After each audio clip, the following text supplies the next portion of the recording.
Advertising for your e-commerce/dropshipping brand is arguably one of the hardest aspects when starting this entire process. It can be confusing, overwhelming, and even stressful. But lucky for you, you clicked on this video. I'm going to cover and explain every single thing that you need to know about Facebook and Instagram advertising. We're going to cover the ad strategy that I'm going to be personally using in 2023 moving forward, how to exactly set up and copy my personal strategy, and we're even going to look at some of the metrics from my campaigns and break them down to really see what kind of metrics I look for and how to move forward. Once I show you what metrics that I'm looking for, I'm also going to show you the options and the ways that you can scale. So make sure you've got a pen and paper handy and you're ready to take notes and follow along. But before we get into the main piece of the video, as always, let's do the giveaway. Since you guys love the website giveaway so much, I'm going to be doing it once again. If you win this giveaway, you're going to win a custom-built Shopify website already loaded with 10 winning products made by me personally and my team at Ecom Remastered. This is not some rinky-dink website made by someone on Fiverr. This is a quality website built on a premium theme made by my in-house development team. So this is going to cut out all of that BS of trying to learn how to build a converting Shopify website. It's going to be done for you. And here's what you gotta do to enter. All that you have to do is leave a like, hit the subscribe button, and then leave a comment down below. The comment can be anything at all, and since we're talking about Facebook and ads, what's your favorite platform going into 2023 to run ads on? And if you wanna work with me directly and my head coach in Ecom Remastered, I would recommend booking a 45-minute application call in the description down below. During this call, we'll take a look at where you're at in your process right now. We'll cover everything from your Shopify build to anything that you need help with. And then if it's a good fit for me and a good fit for you, you can come join the Ecom Remastered community. All right, with all of that being said, let's get right into the video. My overall strategy for 2023 is broader audiences and then heavily testing marketing angles as well as copy. With 14.5 privacy update from Apple, it essentially made data really hard to attribute to certain campaigns, which can be extremely misleading when you're looking at your ad metrics. It might say 0 sales, but you really got 3. After the privacy update, all of these social media platforms were essentially not allowed to collect people's data as much as they used to, which can make interest targeting on Facebook not as effective, and that's why I personally am going a lot more broad. If you're new here, you might be asking, what even do you mean by a broad audience? My definition is very simple. It's a campaign that you're running an advertisement for that has very little to no interest or detailed targeting. And the reason that all of these platforms want us advertisers to go more and more broad after this privacy update, it's because if you set your campaigns more broad, it's going to allow the algorithm to collect a ton more data. It's essentially going to learn all of the interest targeting over again. So the more data that we feed into the algorithm and allow the pixel, which is the tracking portion of your website/ad account, the better the algorithm gets at targeting the winning audience for your product. So getting a ton of data in the beginning is actually very key, and it really seasons your pixel, which I'll talk about later on. Now, with the audiences being super broad, we still want to test variables to determine the best ad that we can possibly put out there. The variables that you should be testing the heaviest would be marketing angles as well as ad copy. Marketing angles, if you don't know, is essentially the way you're conveying your product to the customer. For example, if you're selling a video surveillance camera, 2 angles that you could run with would one be childcare, essentially using it as a baby monitor. By adjusting your ad creative in this way, it's going to allow Facebook to target people that are either, new parents or parents looking for a baby monitoring system. And another angle for the exact same product would be an angle around crime. You could show the product being used as a security system. You could pop up some statistics of the crime rates in certain areas and even target it by location after that. So to recap, this is the exact same product with 2 different angles, 2 different uses, and it appeals to 2 completely separate audiences. Why is it super important to test these angles in 2023? Well, because whenever you find a product, you always think you know the exact marketing angles and the exact audience you do want to test to, but that's only just one point of view, which is yours. Essentially, testing different marketing angles allows Facebook and Instagram to find the perfect audience for you.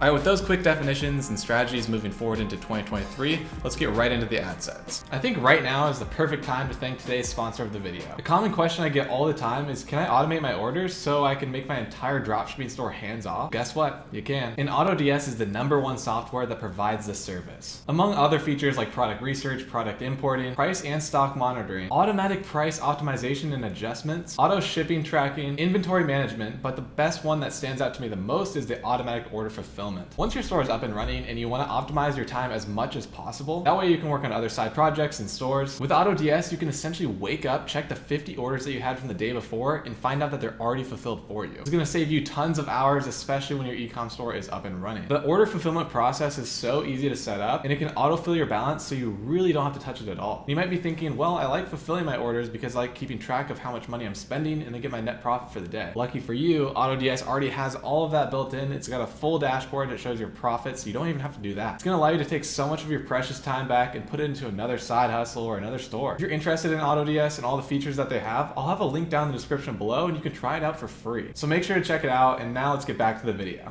This is the Facebook Business Manager platform area. So it's the ad manager section in your Facebook ad account. So let's go ahead and set up these ads in the strategy that I'll actually be using in 2023. First, you're going to want to go to hit create because you're going to need to create your campaign. It's going to pop up this create new campaign window. This is the first window that you see, and you choose the objective of the campaign. So for the buying type, we're going to leave it at auction because that's the best way to run your ads. A lot of the times reach and frequency is going to get you campaigns like the options here will be awareness, traffic, engagement. And you don't really want any of those, especially if you're drop shipping, because you really just want to go for sales right off the bat and season your pixel for sales. For choosing a campaign objective, there's awareness, traffic, engagement, leads, app promotion, and sales. We're going to choose sales because this is good for conversions, catalog sales, calls, and stuff like that. Just to be clear, all these other ones like traffic, engagement, and awareness is going to get you a lot more traffic. It's going to be cheaper, but they're not going to convert. And as an e-com brand or a drop shipping brand, you want to pay Facebook or Instagram to get traffic to your website that's actually going to convert. So choosing sales tells Facebook to look for people that have made purchases online in the past, and they're most likely to purchase from your website. We go ahead and click sales, and then you're just going to hit continue here. All right, so there's two options on this page. It's Advantage Plus shopping campaign and manual. I always do manual because I don't really trust Facebook when making the decisions for me, except the algorithm. But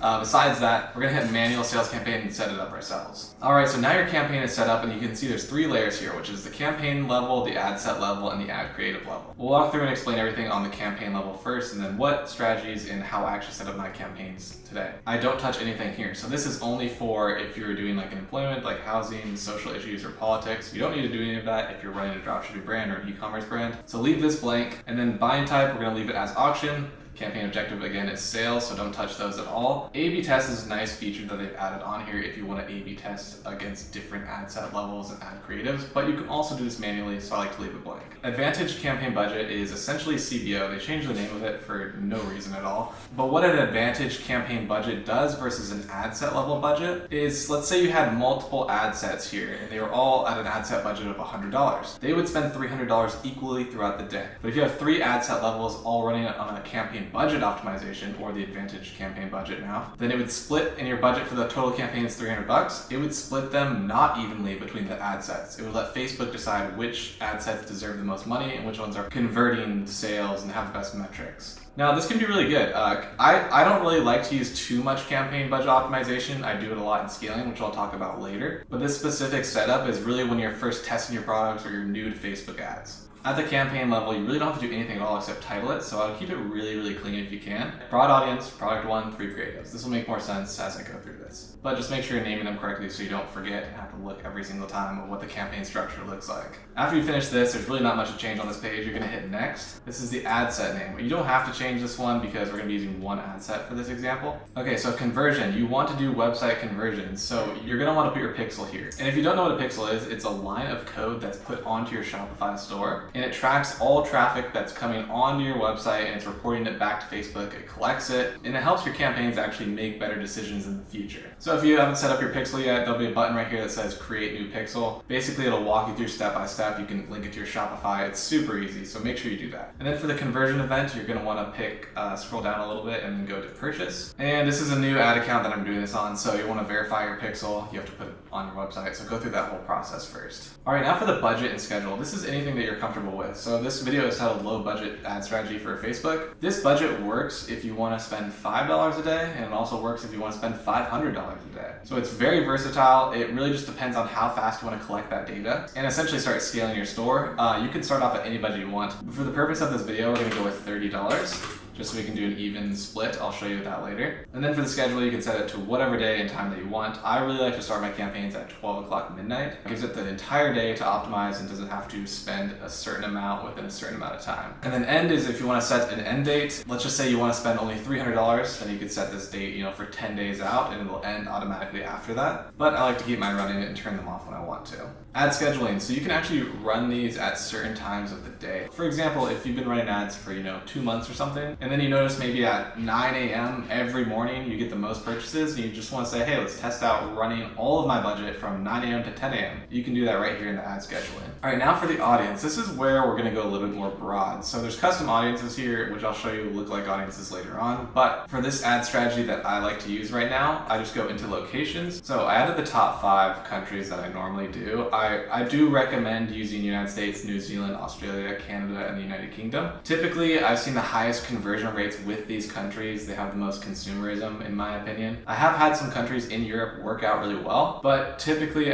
I get the most consistent sales and the highest conversion rate with the top 5 countries. So we'll leave it at that, and then we'll go down to the age factor here. So this totally depends on your product, right? So if you're selling a product that's specifically made for people over the age of 60, you're going to want to change this to 60 plus. But if you have a pretty general product that you're wanting to sell, we like to keep this as broad as possible. It gets you cheaper traffic. So for this one, we're going to leave it at 18 to 65, not even touch it at all. Then we're going to go down to gender as well. So gender is obviously also product specific. If it's a very male-driven product that 95% of the time men buy, you can click men there, but it's also going to change the total audience size because it's obviously not going to show it to women. And it's possible that it would be a little bit more expensive. So if we're having a neutral product, we're going to leave it as all. Now, detailed targeting. This is what is really changing it really changed actually in 2021, late in the year, after the privacy update from Apple. So interest targeting used to be really, really good on Facebook. You could, plug in something like Starbucks, and it would target everyone that goes to Starbucks, everyone that follows Starbucks on Instagram or Facebook, and it would really narrow down that audience to people that drink coffee, essentially. The privacy update, there's way less data in interest targeting.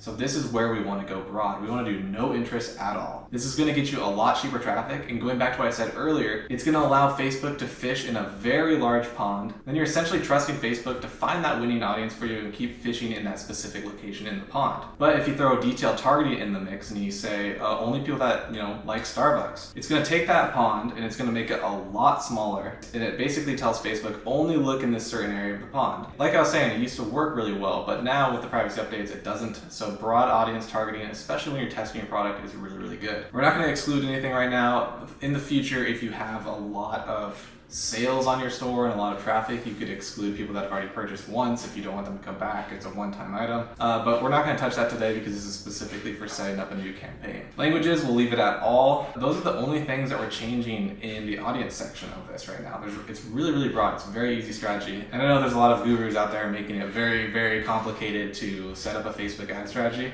but it's really not in 2022. They're actually making it a lot easier for people. Moving on, going down to placements. There's Advantage Plus placements and then manual. This is interesting, right? So if you have a product that's typically a better product to run like on TikTok, and a lot of your ad creatives are TikTok-esque or Instagram Reels-esque, you can actually go in here and click manual placements and only show them on Instagram Reels. But for the purpose of this campaign, I actually run them on Advantage Plus because I like to use carousel ads. They're actually doing really, really well right now, which I'll get into at the next ad creative level. So we'll leave Advantage Plus placements. That just means it can run on any of Facebook's platforms or spaces. Optimization and delivery. You're optimizing for conversions. Make sure that does say conversions. Cost per goal is optional. So I really, really, really never like to do this. It's never worked for me. I know it has worked for some people. I personally know people that the cost cap essentially has worked for them. But whenever I do a cost cap, it never spends my ad budget, and then I spend like $2 in the day. But if you've got a really high ticket item, let's just say it's $1,000, and your cost per result goal is $200, you might be able to get away with this. But I like to sell on the lower and medium ticket size because it gets higher conversion rates. So I like to leave this open and let Facebook do its thing. That's the only thing I've ever changed on this page. And right now it's saying that we're gonna get 31 to 90 conversions. And it's gonna get a reach of 759 to 2.2K with an audience size of 308 million to 362 million. That is, this is an aggressive conversion rate for only spending $30. So we'll see how it goes. All right, after this is all complete, we're gonna hit next. Okay, so now we're on the ad creative level. And just to recap really quickly, there's the campaign level where we chose the objective. There's the ad set level where we chose the targeting. And now there's the ad creative level where you put your video ads or your image ads and you adjust the copy and things like that. For the purpose of this video, we're actually gonna do one ad creative, but we're gonna be doing angle testing with the carousel. We don't really have to name this ad creative level, but let's just say product one, right? And then you're gonna choose your Facebook page. This one is Shoots Wallets. I guess I was running ads on this page earlier, maybe 2 years ago, but you're gonna also link your Instagram account. So if you don't have an Instagram account linked, you probably should, because when the ads run on Instagram, it's actually gonna get you a lot of followers when you're paying for traffic. So it's really good to have your Instagram account linked here. Now we're gonna go down to ad setup. So I'm gonna click on manual upload because that's the best way to do it in my opinion. Now there's a format, right? So you can choose single image or video, you can do carousel, and you can do a collection. So single image or video is literally just that. It's one image or one video that's going to be used as your ad creative and shown to people. Or you can do collection, which is a group of items that opens up into a full screen mobile experience. I have never really liked this. I don't think that they've optimized it really well. And not to say that people haven't had success with it, I just personally haven't. I always do carousel ads, and there's a couple reasons why. So about a year ago, my Facebook ads expert called me and he was saying, you should really start running carousel ads. It's a great way to test marketing angles, and they're actually getting really, really cheap on Facebook. So I said, why not? And I was like I think over a year ago, maybe a year and a half, and I haven't gone back since. It's gotten me such cheap traffic, which I'll actually cover at the end of this video. So what a carousel ad is 2 or more scrollable images or videos. So I'm sure you've seen them on Instagram where you can swipe through the ad. That's what this is. Okay, we're gonna leave multi-advertiser ads on as well because it's gonna give you a little bit more reach. Okay, so then you're gonna go down to the ad creative. So you need to add at least 2 cards, so 2 swipeable images. All right, so you're gonna click on add cards. You're gonna add your image cards here for the sake of this video, make it a lot easier. And then you're gonna choose your 3. Let's just say you're advertising 3 different products or 3 different angles of the product. This is a great way to do it. So we're uploading the 3 right here, and it's gonna create 3 different cards. So this is the first card. Let's pretend these are a little bit different images. They're kind of the same, but so this is, I think when I had this one, it was called the Primal Wallet. And then you're gonna have your URL, but make sure if you're doing multiple products here on each of these cards, let's just say these are different, make sure you have the correct URL to that product landing page. So the headline is what shows up right here on this carousel ad, so you can name it whatever you want. And then there's a description. Let's just say for now, RFID blocking selling wallet, something like that. I mean, make your copy a little bit better than that, but you get the vibe. And it shows up here at the bottom, and then your description will show up right below the headline here and the URL. We're gonna do this for all 3. So there's a couple of actually good benefits about carousel ads. And one, that you're advertising either 3 different angles or 3 different products at the same time. But the other thing is that there's some optimizations that you can do with carousels. So here they are. It's automatically show the best performing cards first. So Facebook over time, as the ad is spending money, it's gonna see exactly which of these cards is performing the best. And then it's gonna start putting that one in the front and moving the other 2 behind. So I like to leave this on because it, again, lets Facebook decide which ads are performing the best. And then you can add a card at the end of your page with a profile picture, right? So you'd swipe through these 3 images, and then the last one would be the 4th image, and it's your profile picture of your brand where they can click onto your website or onto your Facebook or Instagram page. Adding music, so this is only for like Instagram Reels and Facebook video. I do like to leave it on just because I think I sometimes like to let Facebook decide what to pick, and I don't think it matters too much what the music is, so I leave this one on. Now the primary text is actually what's going to show up above your ad carousel here. So it's going to go right below Sheets Wallets and right above the first picture here. So our wallets are 100% off for Black Friday. Great. Get yours today. Click the link below. So this shows up here. You want something really enticing here. You don't want to just be like, click me, 200% off. Like, you gotta get this right now. You almost want something like a testimonial. Testimonials are really good, or a quote from someone about your product. Those usually perform really, really well. So for the call to action, this is like a specific thing to me. I always choose shop now. And the reason is that it, 1, makes the most sense, and 2, every time that I choose something besides shop now, my ad account gets taken down or restricted, and then I have to get it back up in like 48 hours. I don't know why it does this. I don't know if it's just me, but I like to use Shop Now because it's safe and it makes the most sense. Now for the destination, this is where people are actually going to be directed to. So it could be your website, and it's different than the Shop Now for the cards, right? So if they click on the Shop Now on that specific card, it'll take them to that specific product. If you click on the See More URL, you really want it to take them either to the homepage or your collection page. Now for tracking, this is actually super important. Make sure your pixel shows up here. Mine is red because I didn't activate it. This is a test one, but it should show up green. If it does not show up green, then you go back first and fix your pixel, make sure it's working, and then come back to this ad. Alright guys, if you stuck around long enough, it's time to announce the winner of last week's giveaway. So the winner of the custom-built Shopify website with 10 products already loaded onto it is Moho. I will be reaching out to you on Instagram or YouTube, whichever social media platform that you have, and I'll get that prize right over to you. And if you haven't entered this week's giveaway, you probably should do that. All you have to do is leave a like, hit the subscribe button, and leave a comment down below. I do these giveaways every single week, so you want to make sure that you're tuning in and watching all the way through because you might be the winner. Alright, congrats again, Moho, and let's get back to the video. Now there's URL parameters. These are actually pretty helpful. So what you can do here is build a URL parameter, or also known as UTM parameters, and it's essentially strings of text at the end of URLs, and it helps you attribute those certain clicks to whatever campaign that you're running, right? So for example, if you have 10 campaigns going and it's not attributing correctly and you don't know where the sales are coming from, like which campaign, if you set up a UTL parameter, then it'll actually help you identify on Shopify where that specific click came from, because it will have that extra line of code. So it's really good if you want a very, very accurate depiction of where your sales are coming from and you've got,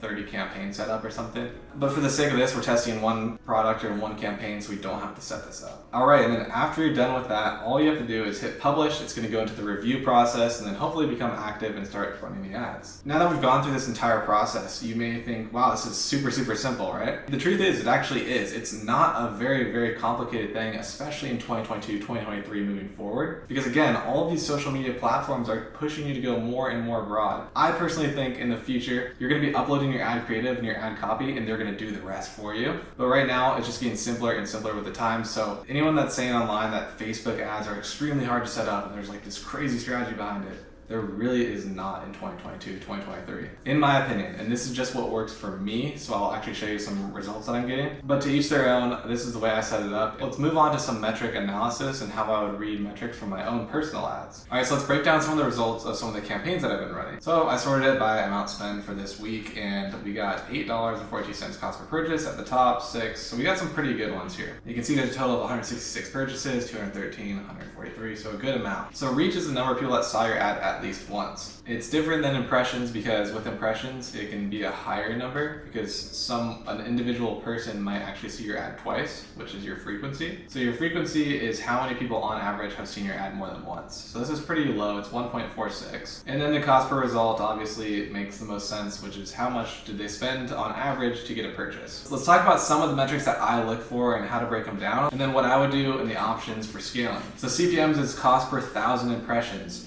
This is really, really cheap. It's around $4.98 on average. Again, this is very cheap because my products are actually pretty worldwide. They're very appealing to a mass audience size, which gets you a lot cheaper CPMs. On average, I look at successful campaigns and they're usually around $3 to $6 CPM. So that's the metric I specifically look for in my niche. This could be completely different for your niche. If you're running campaigns that are targeting people that are 65 plus, your CPMs will probably be like $50. So it just depends. There's no magic overarching number. It really is just dependent on your niche and your product. Really, the most important piece is the cost per result. Does it make your break even ROAS? Yes or no? Can you scale it? Yes or no? But moving on, there's link clicks, cost per link click. So my average cost per link click was 48 cents. Industry standards, I think it depends on the niche, but are probably around $1. So mine's about half of that, which is really good. I do attribute the cheaper cost per link click to the carousel ads. It's really ramped up my ad spend because they have been getting a lot cheaper cost per link click. I'm not sure why. Facebook is just promoting them a lot right now. I do have a lot lower click-through rate than the average though, just because of the high reach. So my click-through rate was only 1.3%. But on average, you're probably gonna get a little higher CPMs. You're also gonna get probably a little bit higher click-through rate. Industry average, I'd probably say a 3 to 5% click-through rate is good. Mine's just specifically this low because of the low cost. The other ones that I look at are clicks, a click-through rate, and CPC. So how do you know when to scale and which ones are successful? Well, the most obvious answer to that is the cost per purchase. Is your cost per purchase cheap enough to where you're making money, or at least breaking even? Because if you're breaking even, you can always make adjustments and improve your website. Breaking even is actually a really good spot to be in my opinion. So once you find your break-even point on your cost per result, and let's just say it's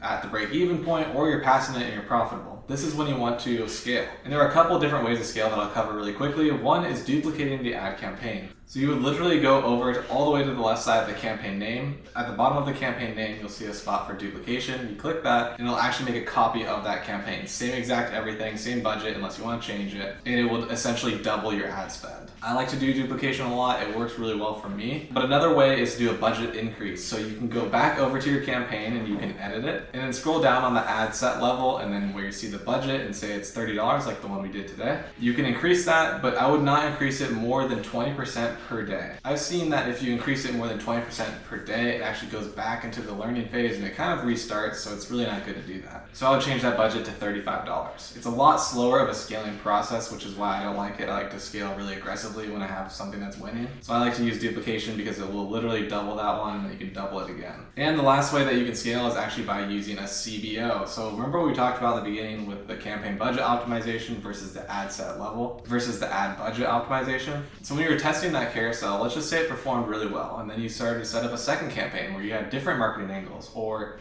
a different product. You can actually take those winning ad sets and move them over into a different campaign and do a CBO. So you can move over, let's just say you have 5 winning products or 5 winning separate ad sets with maybe different country targeting or something like that. You can create that new campaign and move over the winning ad sets to that campaign, run it as campaign budget optimization, and put your budget at like $500, and it'll split it between all of those winning ad sets efficiently. I do know some people that do this and it works really well. It's essentially called super stacking, but my preferred method of scaling is actually just by duplicating it. I think it's the most simple and I think it's the fastest to scale. If you're on a lower budget and you're doing, let's just say, anywhere from $5 to $30 a day, the strategy that I would use to scale is first to figure out what your AOV is. So when you're testing a product, let's just say you're selling the product for $60 and your ad budget is $5 a day. You want to test 2 to 3 times your average order value before you can determine anything about the ads, what the metrics come in with, any of the data that you gathered. You're going to need to spend enough money, which is 2 to 3 times the average order value of your product, to gather enough data to actually make a good decision and give it a fair test. So if your product sells for $60 and you're running a $5 a day ad budget, you'd want to spend about a total of $180 to give it a fair test. So that's going to take 36 days at $5 a day, which is why I don't really recommend having the lowest budget possible. It's better to give a healthier budget because you're going to get your data faster. But after you hit that 2 to 3 times average order value and ad spend, you then should be able to come back, look at this screen right here, and read your metrics for your cost per result, your CPMs, and see how you can improve things. And if you're already on a lower budget, I'd probably only duplicate it once or twice and let that run for a little bit to see if it's still profitable. But if it continues to stay profitable, keep duplicating the ad sets and then keep improving your website to try to get that conversion rate up. So this is my best ad strategy for 2023 moving forward. It's literally the ad strategy that I use. This is exactly how I set up my ad campaigns. And you can see my results are pretty good. So I think it's the best one and the most simple process out there. There's really no need to overcomplicate things. But if there's something that I missed or something that you specifically want to know about Facebook or Instagram ads, definitely leave a comment down below and I'll make a video on that. Also, don't forget to enter the giveaway if you haven't already. All you have to do is leave a like, hit the subscribe button, and then leave a comment down below. Also, make sure to hit the bell notification because I'm posting videos every single week, especially as we're moving into 2023. I'm going to be updating so many videos and so many new strategies. It's really going to help you guys out and you're not going to want to miss it. As always, thanks for watching and I hope you guys have a great rest of your day.